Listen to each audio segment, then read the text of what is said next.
We're live, Kaylin. Oh, hello, Internet. How many Welcome days to in a the row? How many days? 50 days in a row. 49 50 days. days. This is it. 50. How lucky are we, Rebecca, that you and I get to. Yeah, massive milestone. What an honor. What are we talking about exactly? How many days in a row you've been streaming? Oh, 49 days. No big deal. Yeah. Oh, come back tomorrow. Tomorrow's the milestone. Well, for you, it'll be tomorrow in the middle of this, so we'll count it. How's that? Okay, yeah, that's true. That's true. The real big deal here is that we have got Becky from the Brock, Her Majesty herself, on the podcast today. Greetings. Rebecca, Hello. how the heck are you? Hello, from England. I love it.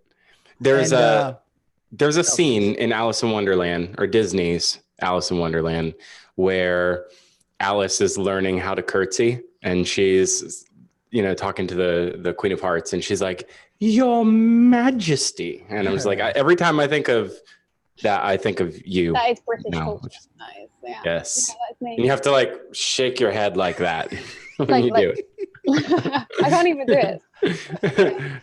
If you do the hair, look at the hair. Look at the hair. That's impressive. I love how you have the cup of tea. A very cup of And tea. this is the most British mug I own. It has God Save Queen written on it. Yeah. That is so good. So very British. It's made in Great Britain. Amazing. It's incredible. What are we talking about today? Well, I'm glad you asked, Philip. I think today we wanted to talk about the breakout that y'all did. I thought was super cool. At MLEU, the mental health breakout. I didn't realize you guys kind of tag teamed it, as far as I understand, Rebecca, with the mental health breakout. Definitely was on purpose. We totally planned it that way. 100%. Very premeditated. Yeah. I see. We were lucky enough that we were on the same table for when the topic switched. So Phil's topic was around physical health, and then we turned the card around halfway through in mental health. But to be honest, it was the same conversation the entire time, just on general health and well-being. Because they do. They connect so heavily. I think the two topics, right? The way that you feel is impacted sometimes for some people more dramatically by the way that you perceive yourself to look. And I know physically I feel better when I'm exercising, when I'm eating right. And that makes me mentally feel better. I think that's a small part of it, right? Yeah. Cool. Yeah. You look good, you feel good. 50% of feeling good is looking good. Something like that.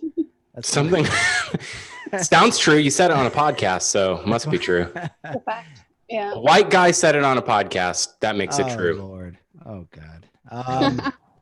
Yeah, no, but I think that Rebecca, you've been talking a lot more about mental health, and it's such an important topic. You were super vulnerable and transparent on one of your recent videos, and I appreciated that. I think that it's one of these things. There's a stigma. We don't talk about things that we deal with, and things like going to therapy, all sorts of topics. And I think it's super important, and it's cool to see you pushing that forward. And so yeah, I don't know where to start. Where do we start? Well, why don't we start with the last time that we had Rebecca on? I think she hadn't joined the Magento Association yet as a board member, right? Yeah.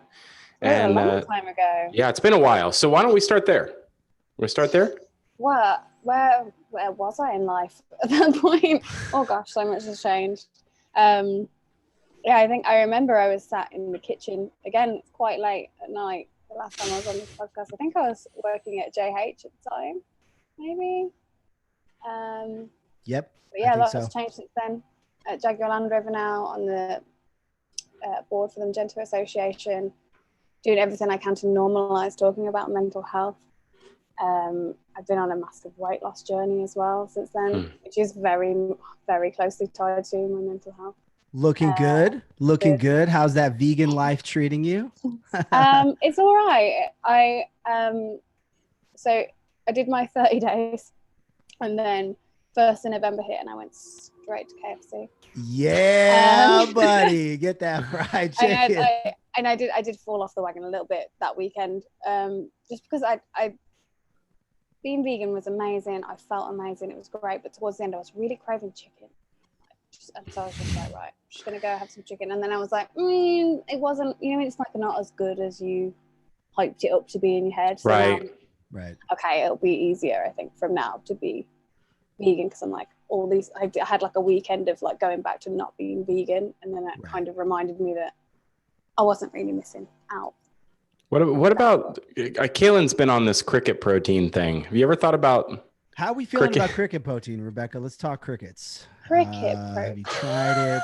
Have you like actual crickets? Like the first time I heard about it, I had the same exact reaction. I was like, that is ridiculous. And I know you're drinking. I apologize. I don't mean to gross you out, but no, it's totally a thing. It's totally a thing in like a lot of parts of Asia.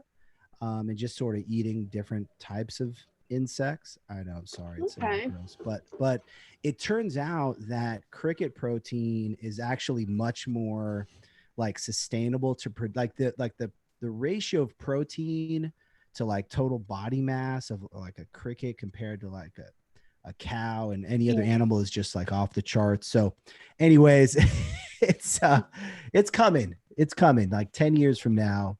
It's going to be big. Well, it's crickets. The way that it's the way that it's packaged though is like how you might buy pea protein, like in a branded like little container.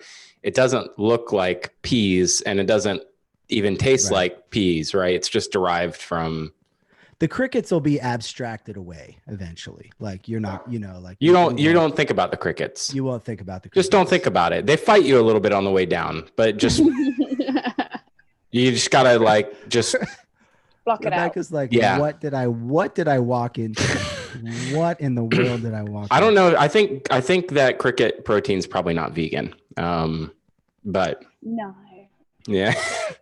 No, so you went crazy. You went crazy on the on the KFC, and then what did you find yourself back to a place of balance with sort of the protein, and where do you think you wound up there after the weekend? Yeah. I think it was just like a realization of you don't need these animal products, and it kind of like made me feel really bad when you're there at KFC drinking through a plastic straw. You've seen all this packaging, and you're like, oh no, like this is very not vegan. It's very not sustainable, and it felt dirty, not just because of all the grease I was consuming, but I think that can cause a lot of anxiety as well. So you have to be careful of finding the balance of like, what is my responsibility and what can I take on in terms of saving the world and the planet and all the animals. It's just about kind of doing your part and you as well at the same time. Do what you can with what you have where you are, right? Exactly. Yeah. I think if we all did that, probably things would be a little bit better. Right? Totally. For sure. But in the meantime, before I go saving the planet, I'm going to watch a little bit of Disney Plus. Oh, and, I can already tell. Oh, you don't? Well, I don't think we do. Sorry about that. Yeah. You keep bringing the mood down, Rebecca. I know. I'm just like, Britain sucks, by the way. Like, cold stuff. It's cold and dreary. We don't have Disney Plus. Yeah. I've been vegan, and it's 11:30 at night. What else do you want from me? Oh my God. You've kept me up. I'm normally in bed by 8 p.m. Seriously, what time do you go to bed? I really have to know now. I was not joking. It's 8 p.m. Wow. Right, okay. Respect. Sometimes it's like 7. No, because if I leave work, I don't normally get home until 6:30. And then I eat some dinner. I go to bed. Okay. I hear you. No, with daylight savings has messed. I used to go to bed. Really, really dude. I used to go to bed at like 10 o'clock, and now I have fallen asleep before 8 o'clock a couple times. My wife's like, buddy, you fell asleep at 7:55 last night. And then I'm waking up at it's really early. It's really throwing me for a loop. Yeah, it's like jet lag, but you're like, it's only an hour. But Kaylin has that. There was a sort of a B horror movie back in the late 90s where there's this curse that's sort of transferred from like an old Romanian woman, like to someone's like thinner, she's like, I'm going to curse you to be thinner, which sounds really actually quite nice. And point. He's going to get to a point. I'm going to get to a point. I always get to a point. He gets there. I'll get there. Just give me time. Okay.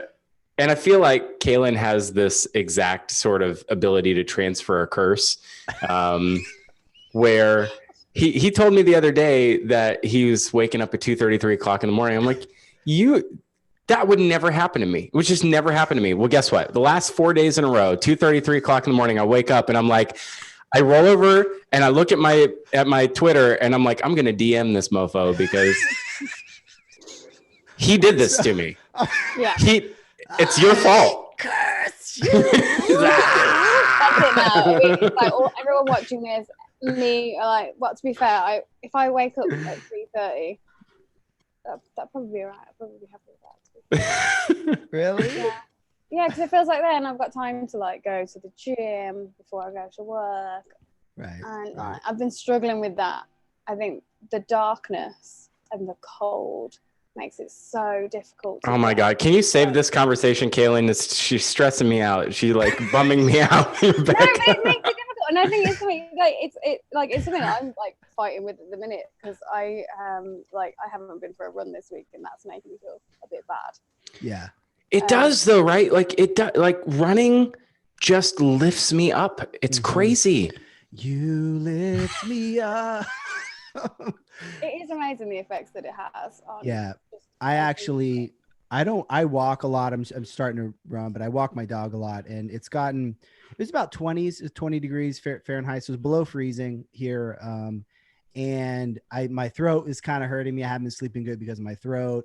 And I'm having to decide, do I walk the dog in the cold and maybe mess my throat up more or do I not? And it's like, I got to do it because if I don't get out and get that walk, I'm just going to feel horrible. So it's almost worth it to risk the throat a little bit more than to not get that time walking because I'll just be a mess.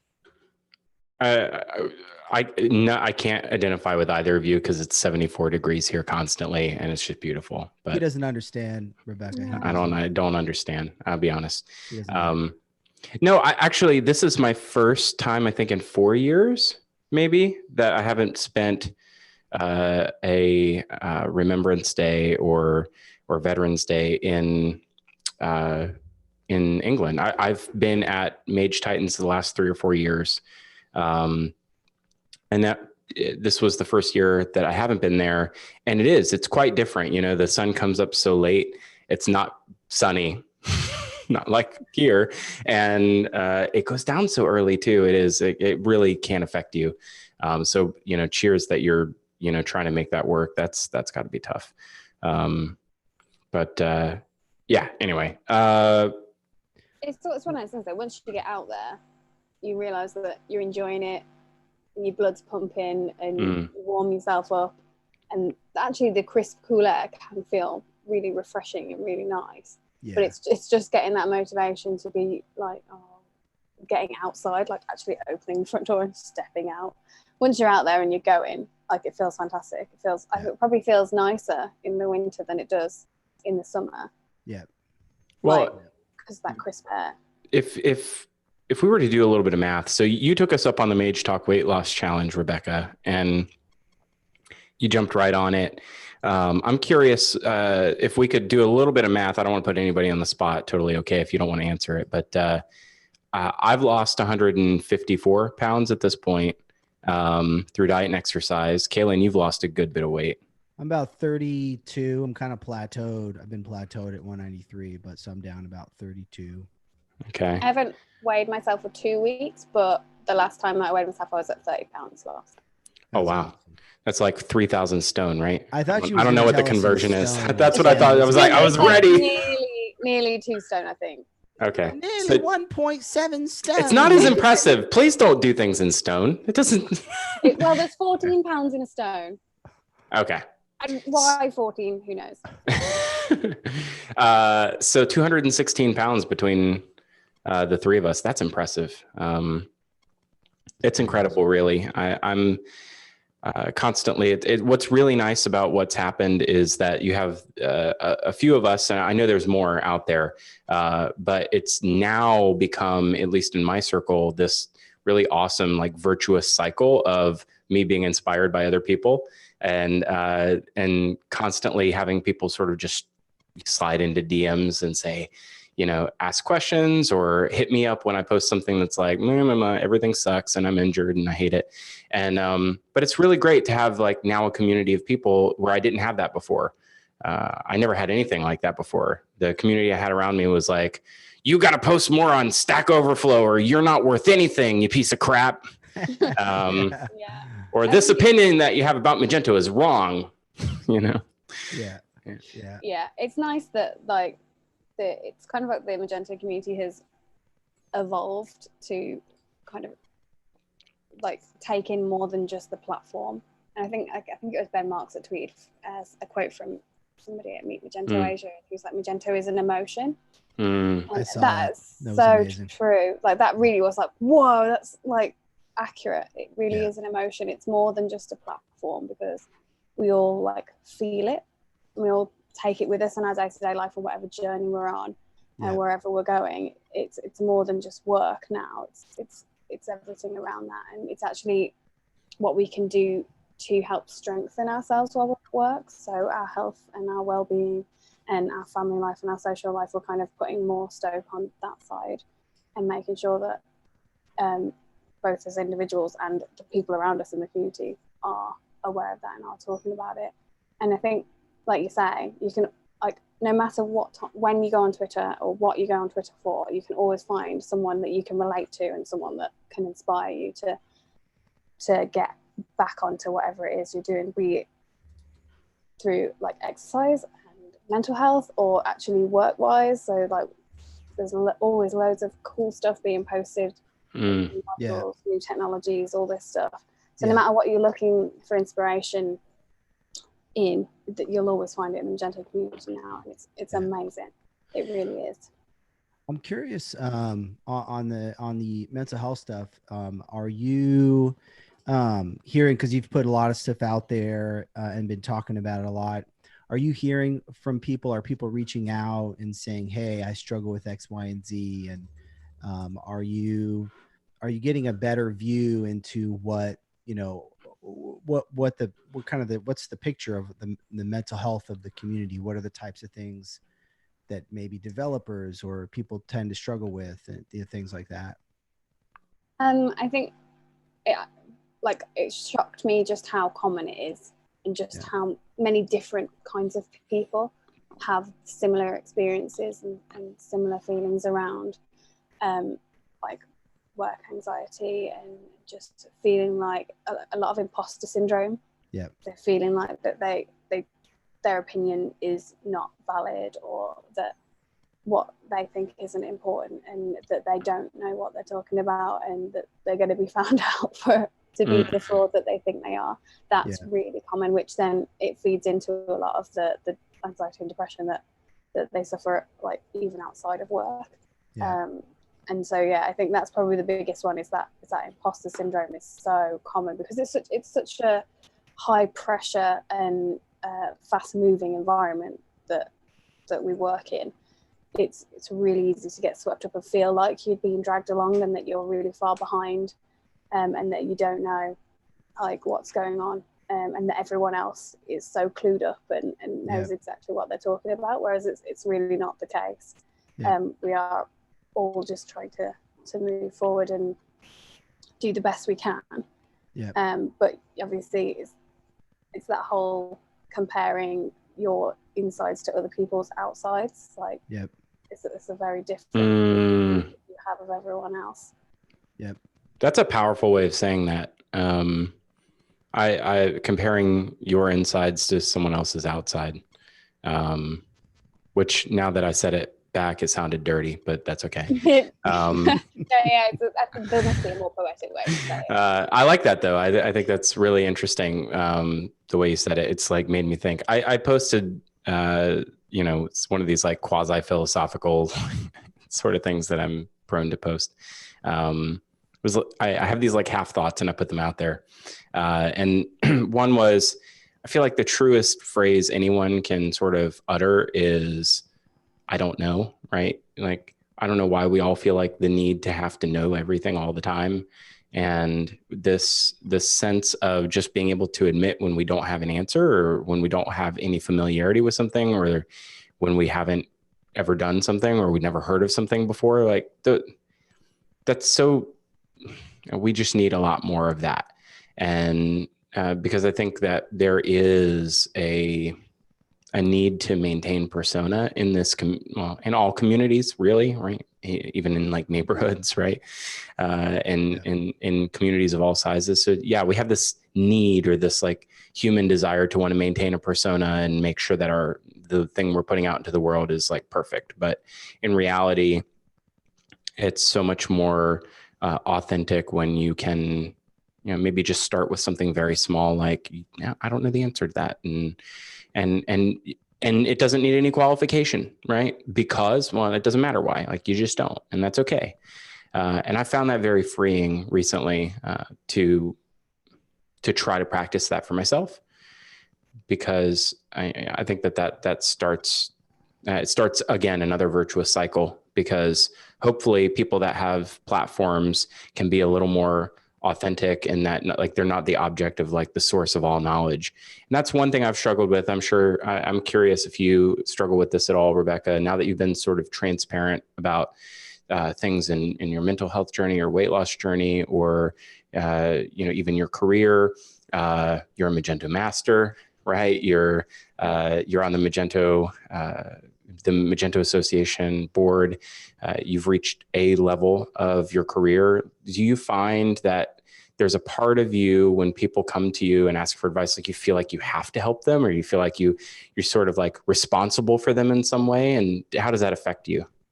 Yeah, so like I really struggle with that like level of expectation, and feeling like I'm not who everyone thinks I am. I'm not as good as everyone thinks I am. That is a massive, like, even like now, that's probably the first time I've actually fully admitted that I don't believe I am what everyone thinks I am. Like, I have no idea why you guys have asked me to be on this podcast.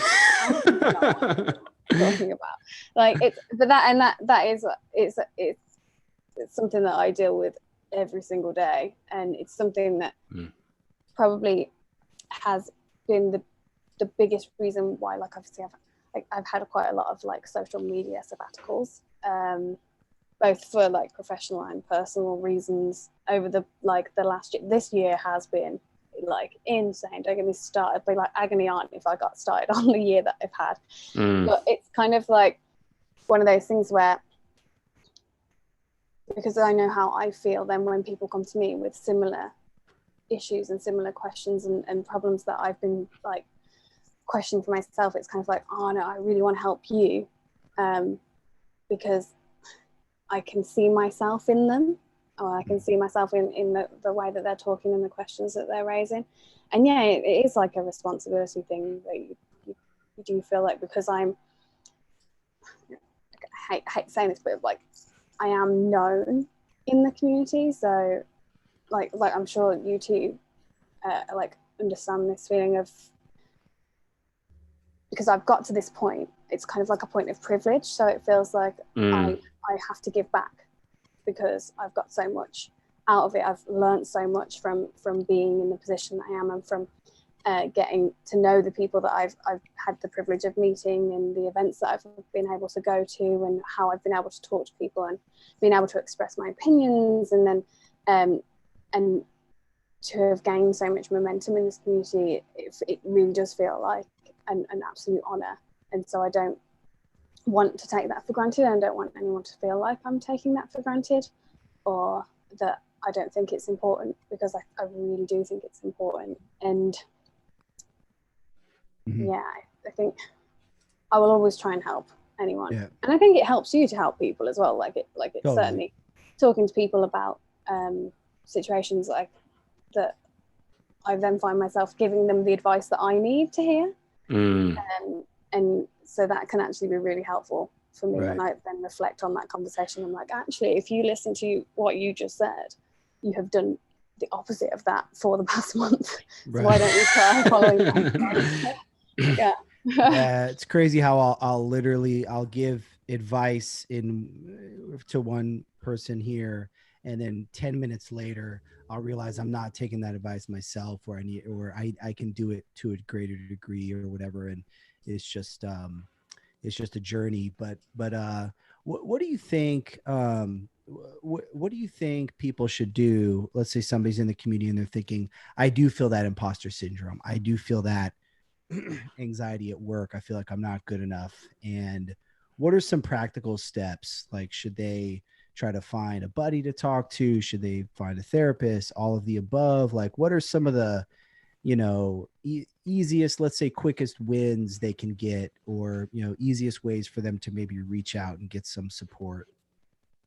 I'd say it would very much depend on where they're at in that. Like there's a point where just talking to someone, just like getting a buddy, is everything that you would need, and just being able to say to them, look, I'm feeling overwhelmed, I'm feeling like I don't belong, and just them saying, like, don't be silly, you're great, like everyone loves you, you've like hit XYZ, would you have done XYZ if you weren't as good as we believe you are? It's like and kind of having that support from peers as well, that can be enough. But there are times when it gets to the point where you have it's too much, like that you just can't hear that. Like no matter who says it to you, like it could be someone that you respect massively, it could be like your boss, it could be the Queen of England, it could be anyone that's telling you that you're doing an amazing job, and you won't be able to hear it when you get past that point. And that's when you really need to look at more professional help, I think. And that can be really scary, and it's a like, I know, like I say, like, I get professional help, it's not always that easy for people, it's not always that available either. Like we're very lucky in this country that we do have free healthcare, and that you can go along to the GP, and GPs are generally like very understanding of mental health issues, and there's more and more awareness going around for it all the time. But yeah, it's also bearing in mind that there are free services online, things like there's helplines you can call that are amazing. They have amazing volunteers that can just talk you through anything, and that can be a great starting step.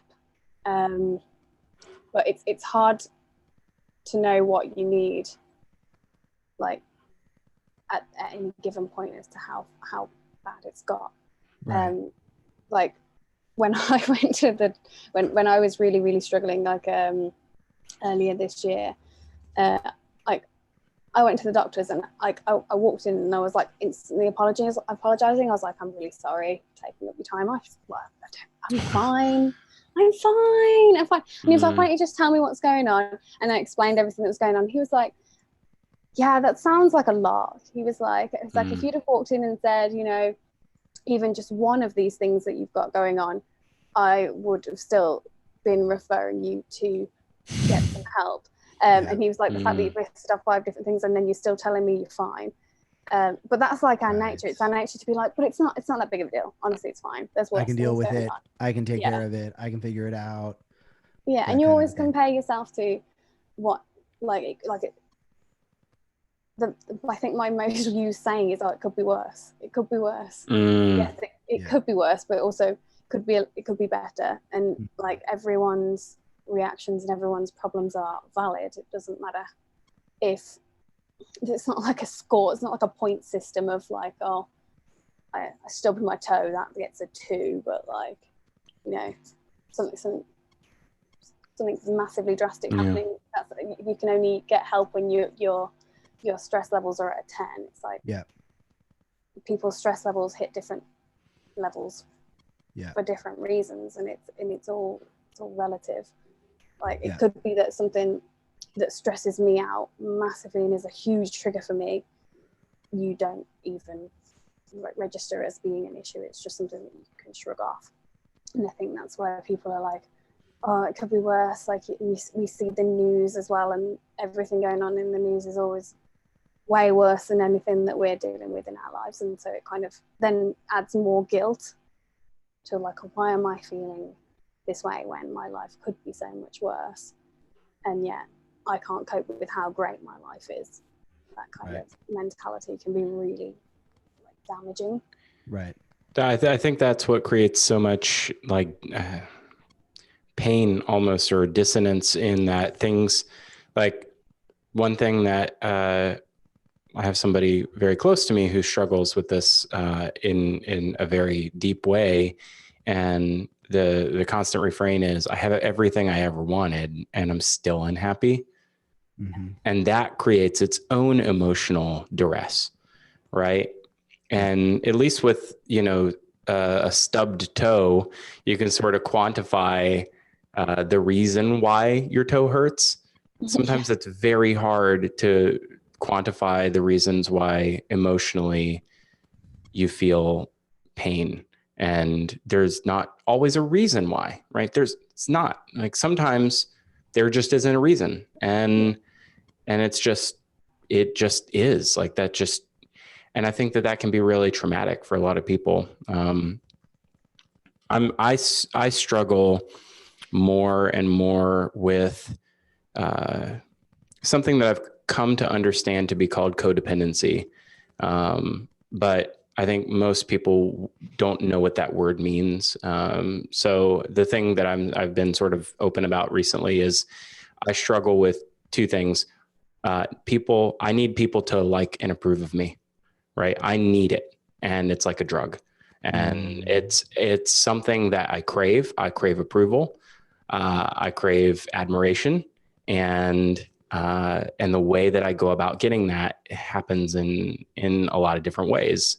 And for somebody who struggles with that, to have a platform or many platforms where your voice can be heard and people can action stuff off of it, can be very addicting. And then when you don't have the approval, it can be soul and world crushing. And I'm part of what creates, and I only realized this through the whole essentialism revelation that I had a couple years ago, which is, I had this idea that helping people and doing things for people, or in my world, maybe helping people on something like Stack Overflow and gaining some notoriety there. It's come up twice now in this little session. I don't know why, but helping people there, gave me some satisfaction. I was helping people, but people came to depend on me. And you do that enough, and you take enough on, and eventually you're doing so many things that you start to let some people down, right? And I use the analogy of plate spinning. You can only spin so many plates for so long before one hits the floor. And then it becomes a unvirtuous cycle of the thing that I'm trying to avoid, which is, I don't want people to not like me. I'm actually starting to create, because I don't want to tell anybody no, because I don't want anybody to disapprove of me. But in reality, the very thing that they need to hear is no, because otherwise I'm going to create that future. I'm going to make them disappointed in me, because I can't make everybody happy all the time. Right.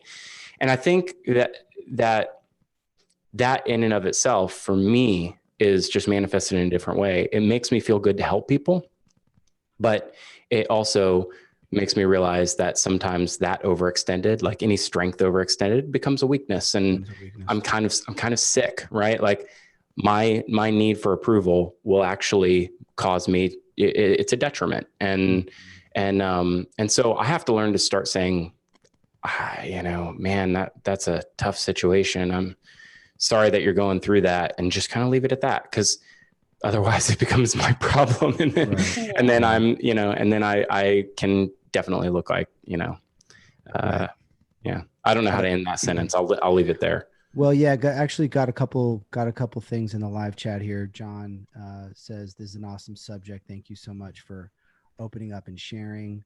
And then Gareth has a question.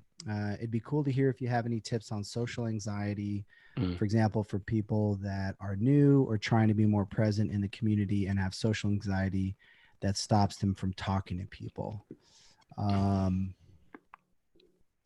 Yeah, I don't know if any of you guys want to, Rebecca, you want to chime in on that Go one? for it. I'd probably recommend starting slow and small. So don't throw yourself into a situation that's going to trigger a huge social anxiety attack, and push yourself too far too fast, because that can actually then scare you off from any future kind of events or anything like that. So if we are talking about actual events, maybe go to a smaller event first, or like just like a little meetup local to you, and try not to put too much pressure on yourself, or think that other people are judging you in any way, because a lot of people, like, it's funny when you get put into these social situations, you instantly think that everyone is looking at you and everyone's thinking something about you, whereas generally everyone is doing the exact same as you and is thinking everyone is thinking about them.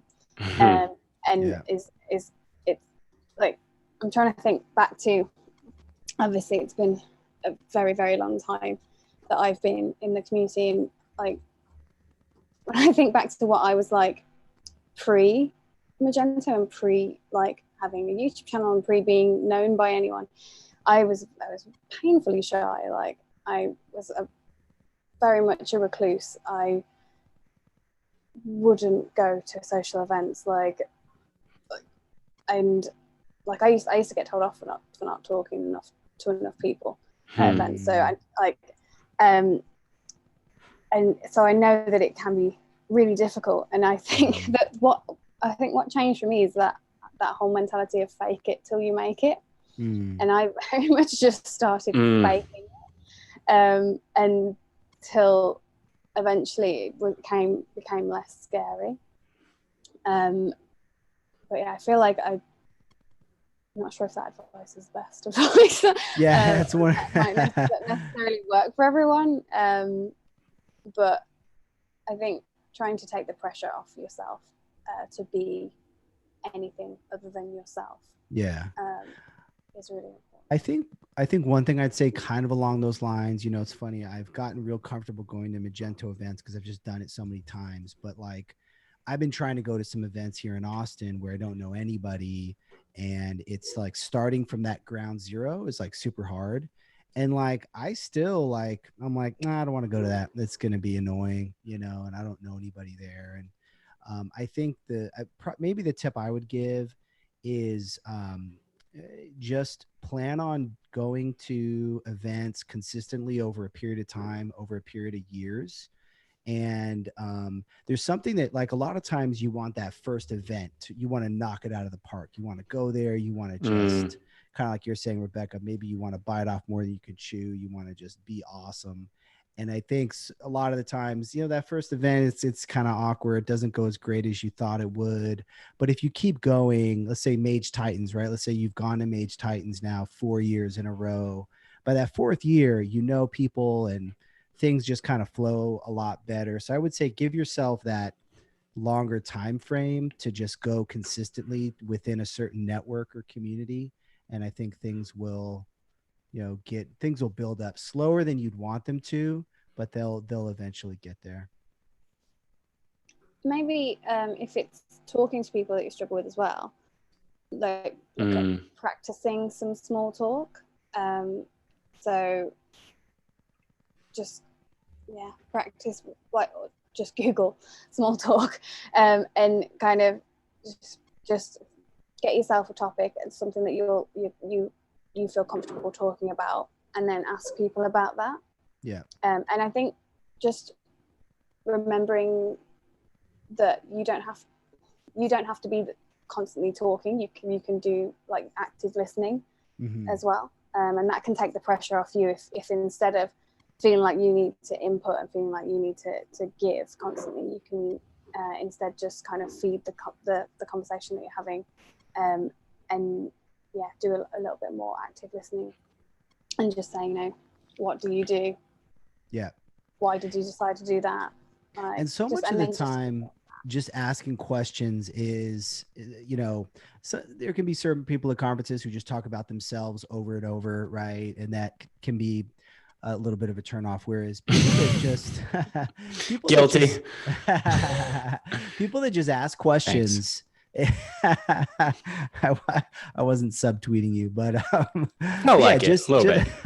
I wasn't. Go on. But just asking questions is just generally such a great way to engage with people, and it's like a simple kind of a tactic, you might say, at how to socialize well, is just keep asking questions and follow-up questions and to learn more about them. Is definitely a great way to go. Yeah. I got some more questions coming through on Twitter, but Philip, did you want to jump in on any of that? No, I just want to say, that I was very encouraged at the Dev Exchange, which we started talking about at the top of the show here, which is, we just get around a table and we talk about a particular topic and we let the conversation evolve. And we had, I think, Willem was at that, Willem Vigman, and he was very open about his burnout and his struggles. And he actually has a thread on Twitter, which somehow I missed, but has, a lot of engagement.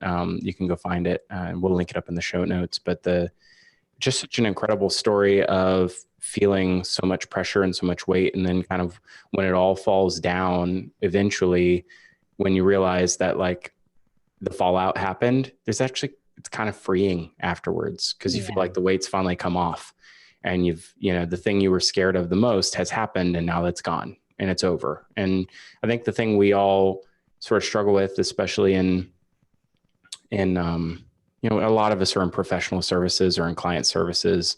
And again, I think it comes back to me, feeling like everybody looks to me for answers. Like if I don't know, then who knows? And I think that sometimes, we sort of live under that fear. I was most encouraged by the fact that I did, I tried to do as little talking as possible at that round table. And I was just to hear other people's stories was so heartening, like really built up something so strong in me that, you're just not alone. And I think that's one thing that I've taken away too in going to group sessions is nobody has all the answers, right? But it helps so much to know that you're not alone.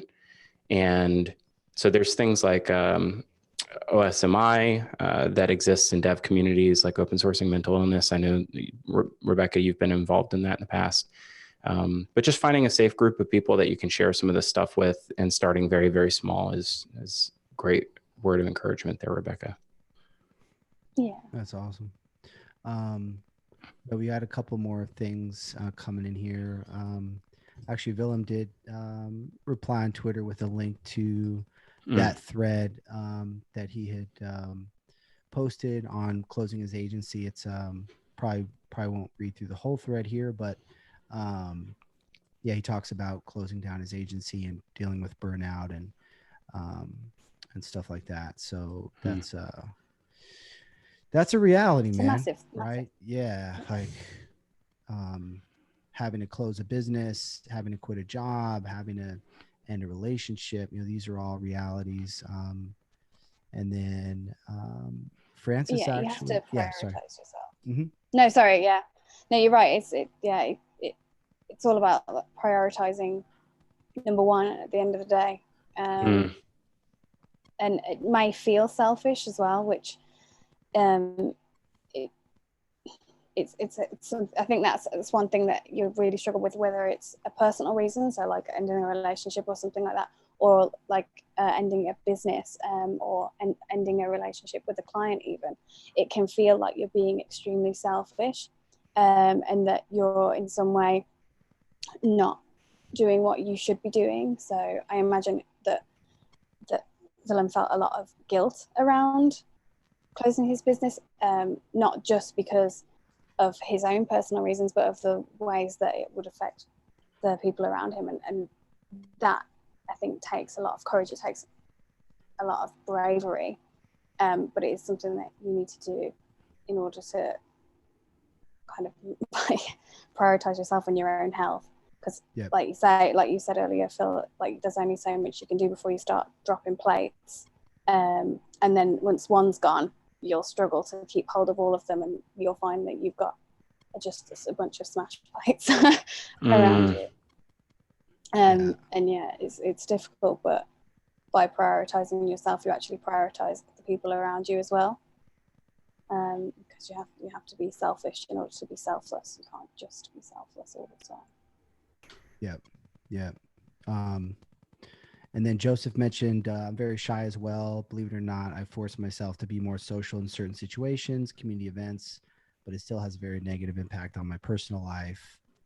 And then Gareth replied, yes, I know the shy feeling very well. Luckily, I get to go to some events in my job, went to Meet Magento UK and basically hid in a corner the whole time. I was better at MLEU though, but it was a battle. What do we like? What like that hiding in a corner? That's such a real thing that I think people, deal with, right? Like that's kind of that worst case scenario. You're like, oh gosh, I hope I don't end up hiding in a corner when I go to an event. If you go with a buddy, that's always honestly. I always leave events feeling so disappointed in myself, and that can be really toxic, because I feel like it's like I've made this massive effort to get to the event, and then I've put like, and then I get to the end and I feel like I've not done enough. I've not spoke to enough people. I've not seen enough talks. I've not, done enough.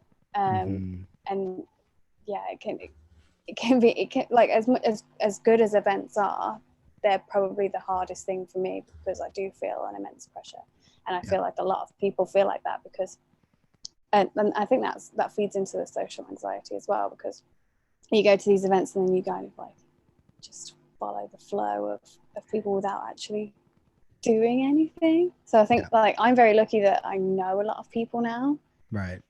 But then I do find myself then using them as comfort blankets and just only speaking to people that I know, right? And it's scary. It's like it's hard for everyone, I think. I've not fully mastered that.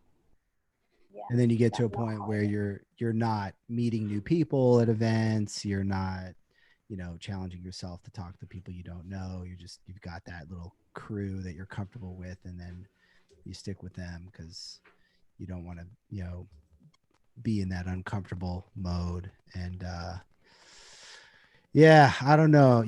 I've had very high highs and low lows at events. A good chunk of the time, after going to events consistently, it'll go pretty well, and I'll have a good time and really enjoy it. Like I remember meeting you for the first time, Rebecca, in Vegas, and just I enjoyed that. Like we just chatted and it was laughed. It was hysterical. You were doing your Scottish accents, and it was like it was great. It was like, and I've had those moments of those just like meeting somebody for the first time. And then, by the same token, I'll have nights where I'm just like, oh, that sucked. That was a weird interaction. I'm going to go home early and go to my hotel room early or whatever. And, just the complete opposite. I think that there is a really good piece of advice there, which is, start small and try to find little pockets of people that seem approachable. I have no problem being the person to like raise my hand and ask a question or walk up to a group of people and be like, so I don't know you. And who are you? So I don't struggle with that. I'll do my best to sympathize. I do think that people in general are, even people that or people that you see online or people that live stream every bloody day for 50 days are very approachable and they're normal people. Like they're just normal people. And we're all there for the same reason as well. I think that's one thing that's easy to forget, is that when you're at these events, is to try and remember that everyone at this event is there to meet other people at the event. Like we don't go to events and be like, I don't want to talk to anyone. If anyone tries to talk to me, I'm going to be really mean to them. Like it's scary, but that help just kind of reminding yourself that this person is at this event for social interactions, and so it kind of helps everyone seem a little bit more approachable if you remember that we're all there for the same reason and that they're probably feeling the same way as you. I think that can help as well. I mean, I think just have a system going into it. Just say, listen, I'm going to say hi to 5 people each day, or maybe it's 3 people or whatever it is. Hit that number, have the questions prepared that you're going to ask, you know, and like you said, Rebecca, Google it. There really are some straightforward tactics of just questions to ask, and just follow that plan and know that it's not going to feel great a lot of the time, but follow it consistently. And, you know, you'll probably, I don't know, that's a very like me way of thinking about it, like systematic, but I guess that's one of the ways I might approach it. Kaylin would hire people on Upwork to do the conference small talk if he possibly could. Exactly. He's going to put the list of questions into Airtable. And have a Zapier integration. Ask the questions. King of automation. A question from Francis. This is pretty intense, actually. He says that his mom is a paranoid schizophrenic. So I'd like to ask others to see what their outlook is when it gets really hard for you. What is your recovery routine, specifically when you feel you're at your breaking point? This might be obviously a question that's better for a professional to respond to. But yeah, I mean, these are the realities, and I actually have family members that have some pretty intense issues as well. And so I think a lot of us have these situations in our lives through different relationships. And let me say one thing, and I don't know anything about that situation, and I haven't struggled with any of that myself. I will say that you are important, right? And like taking care of yourself shouldn't be something you feel guilty over. And sometimes taking care of yourself is the only way that you can help others. And so you really do have to take time for yourself. For me, I feel best when I am well balanced in life. And that means that I'm filling up all the buckets that matter to me. And so taking time for yourself for, you know, things you know to do that you're probably not doing. For me, and this is for me, this is for Philip. If I'm not like praying and being spiritually centered, and I'm not writing gratitudes down and journaling every day, and I'm not eating healthy, and I'm not, you know, physically active, and like if I'm not doing all of those things every day, I'm out of balance, and I can't help anyone else if I myself am sick. And so I think just generalized advice for anyone is, I know it's hard. I know it's really hard, but you know, it's really important that you're healthy. And so you should try to find a way to maximize your state of being and maximize your health. And, so don't neglect yourself because someone else around you needs you and relies upon you, because they need you to be healthy so that you can help them.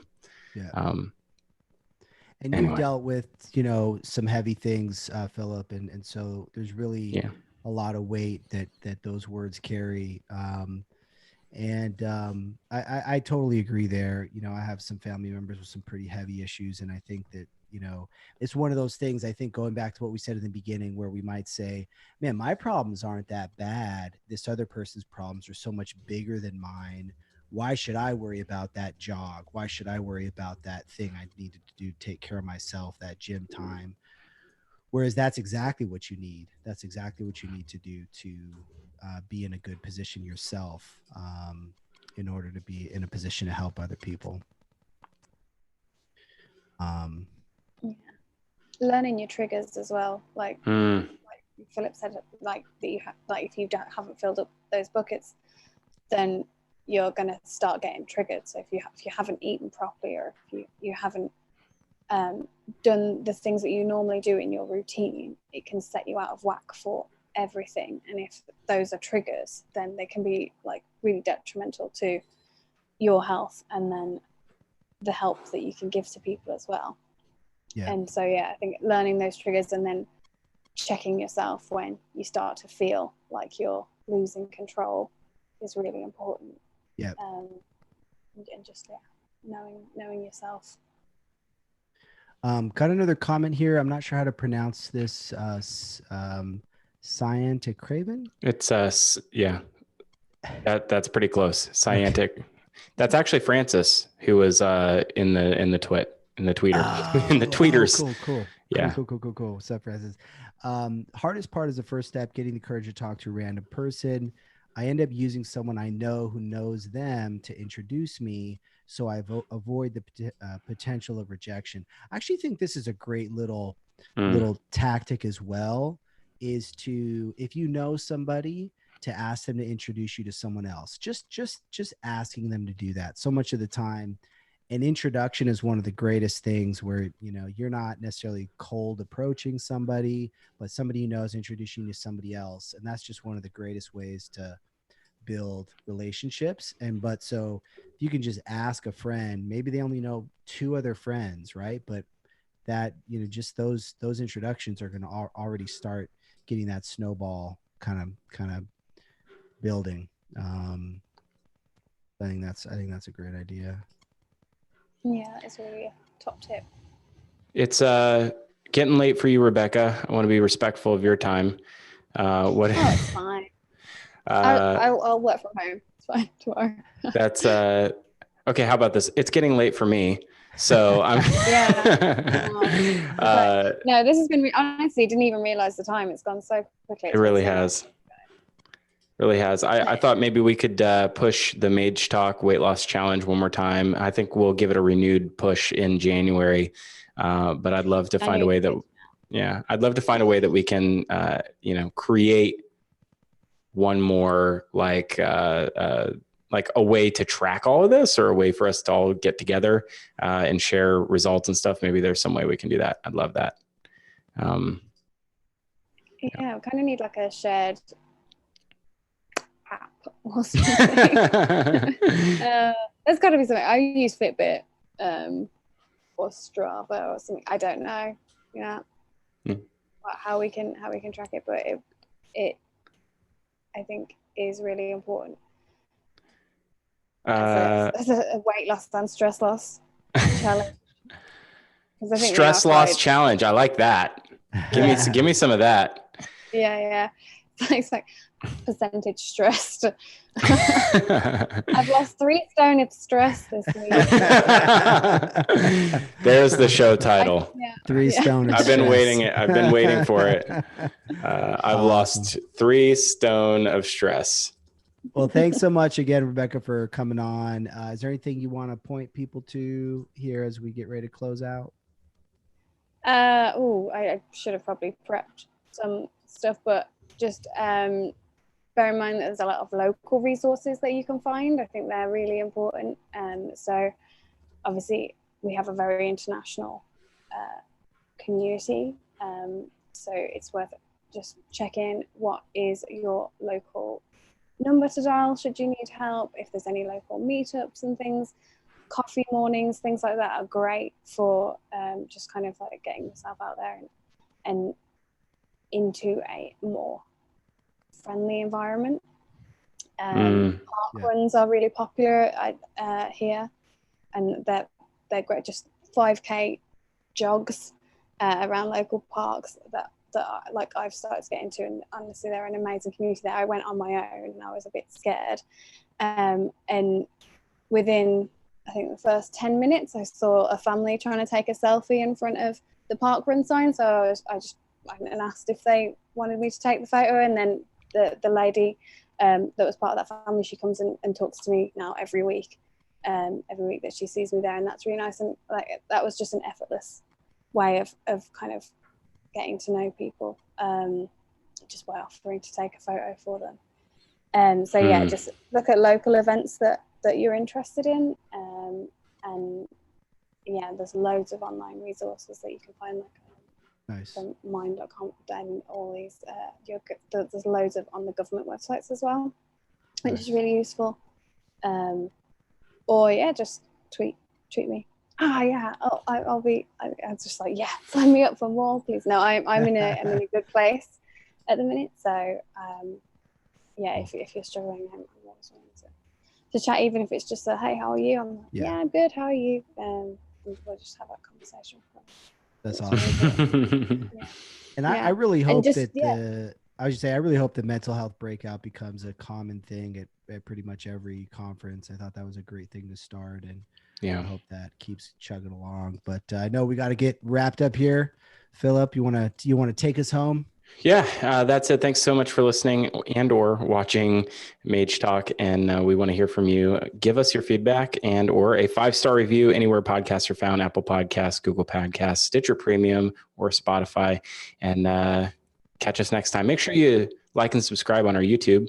And if you're on our live stream right now, click that thumbs up button and click the bell next to subscribe. And that way you'll get notified the next time we go live, which is usually every now and then, mostly Wednesday at 5:30 p.m. Eastern, 2:30 p.m. Pacific. All right, that's it. Also, make sure to check out Rebecca's YouTube channel. Yeah. She didn't promo that at all. I was trying to give She's like, no, please. Chance to do some promo, it's fine, but check out her YouTube channel for sure. Yeah, those videos they make me cringe nowadays. Really? No, there's a lot of fun stuff on there. So yeah, do check me out. Yeah, I'm often on Twitter and Instagram and being social. So yeah, find me anywhere at Rebecca Brockton. All right. That's it. Thanks, Thanks, everybody. That's a wrap. Thanks, everybody. Great.